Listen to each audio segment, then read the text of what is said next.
Labour Party has suffered yet another defection in the House of Representatives as Hon Sunday Umeha, representing Ezeagu, Federal Constituency of Enugu State, formally announced his resignation from the party and declared for the All Progressive Congress APC.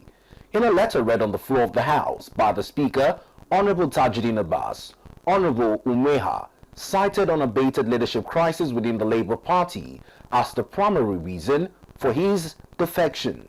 According to him, the party has been embroiled in a prolonged crisis with three different factions, laying claim to its national leadership. The lawmaker also expressed gratitude to the APC leadership in Enugu State and across Nigeria for their support, while reaffirming his commitment to the development of his constituency and the Southeast Zone.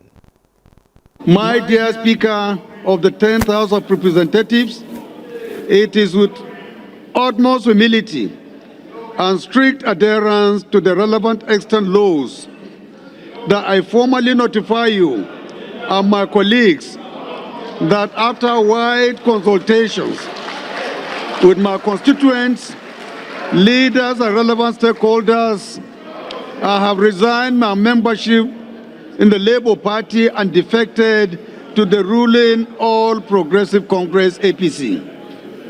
Honorable Speaker, for the record, I must state clearly that the major reason for my resignation and defection is the unabated leadership crisis within the national leadership of the Labour Party, which has resulted in three different factions claiming to be the authentic leadership of the party. These factions are the Julius Abure faction, the Senator Nenati Usman faction, and the Lamid Apapa faction. Arriving at this decision has not been easy. However, in the overriding interest of my constituents and in furtherance of my unflinching resolve to effectively represent my people. However, Minority Leader of the House, Honorable Kingsley Chinda, immediately raised the point of order challenging the legality of Honorable Umeha's defection. He argued that the Supreme Court has already resolved the leadership tussle within the Labour Party. Hence, there is no division within the party to warrant a defection under the provisions of the Constitution. He called on the Speaker to exercise his constitutional powers by declaring the seat of the defected lawmaker vacant.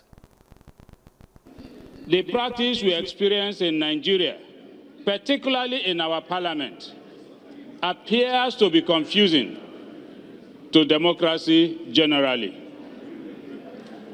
And one thing that we should take home is that the time has come for us to also look at our constitutional provision on defection, and as part of our responsibilities, cause an amendment to it.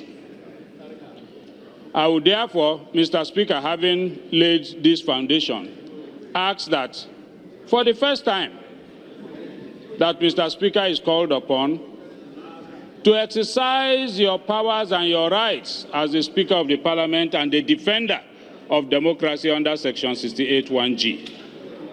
Clearly, under the Labour Party, today there is a Supreme Court judgment that has settled the issue of leadership in Labour Party. And so there is no division within the party. The excuse or the attempt to hide under 1G cannot hold water.